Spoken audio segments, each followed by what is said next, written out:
Back with breaking updates coming in the Kavadia route nameplate controversy. The UP government has now filed an affidavit in the Supreme Court ahead of the hearing today. The UP government has opposed the petitions challenging its diktat regarding the display of name of shop owners on the covered route. So the UP government says that these directives were only brought in after there were complaints from the Kavadias, and saying that the UP government has also been seeking to ensure that there is peaceful Kavad Yatra 2024 and to ensure larger transparency as well.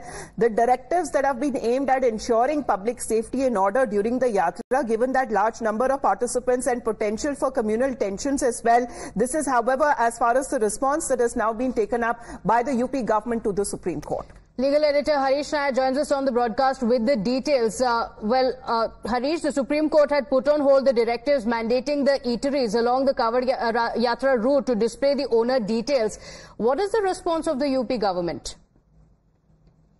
Yes, as you rightly said, Pratibha, in fact, the Supreme Court had put a stay on the nameplate rule and a response of the Uttar Pradesh government and Uttarakhand government, and the Supreme Court had prima facie evidence of the fact the complaint of the petitioners that it's nothing but an economic boycott and exclusion by identity.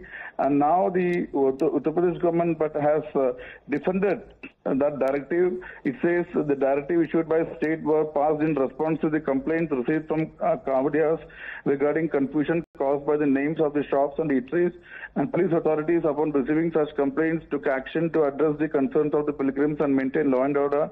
UP said it has imposed no ban or prohibition on the trade or business of the food sellers except the restriction on selling non-vegetarian food. And they are free to conduct their business as usual.